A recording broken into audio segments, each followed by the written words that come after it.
ఆయన రమ్మనగానే పేతురు దోణి దిగి యేసునొద్దకు వెళ్ళుటకు నీళ్ల మీద నడిచెను గాని గాలిని చూచి భయపడి మునిగిపోసాగి, ప్రభువా నన్ను రక్షించుమని కేకలు వేశాను.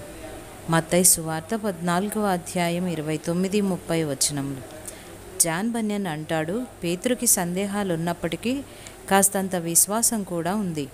అందువలనే నడిచో లేక కేకలు వేసో యేసు ప్రభు చెంతకి చేరగలిగాడు. అయితే ఇక్కడ చూపు అనేది విశ్వాసానికి అడ్డుబండగా ఉంది.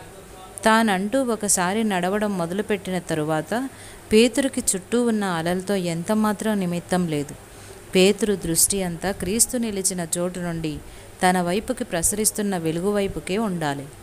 నడిచిరా అంటూ నీటి మీద బాటను చూపించి ప్రభు నీతో అంటే నిస్సంకోచంగా అడుగువేయి.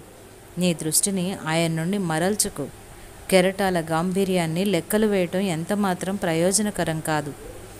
గాలి వేగాన్ని అంచనా వేయడం వల్ల ఫలితం శూన్యం. ప్రమాదం ఎలాంటిది అన్న విషయాన్ని బేరీజు వేయటం అంటే దానికి దాసోహం అనటమే. కష్టాల వడగళ్ల వాన కురుస్తున్నప్పుడు నిదానించి చూడటం అంటే కోరి తలబద్దలు కొట్టుకొనడమే. కొండల తట్టు నీ కనుదృష్టి సారించు, సాగిపో, వేరే మార్గం లేదు. బయలుదేరడానికి భయపడుతున్నావా? వదలడాయన నీ తోడు. నమ్మకం చూపడం వల్లనే తెలిసేది నీకు ఆయన నీడ.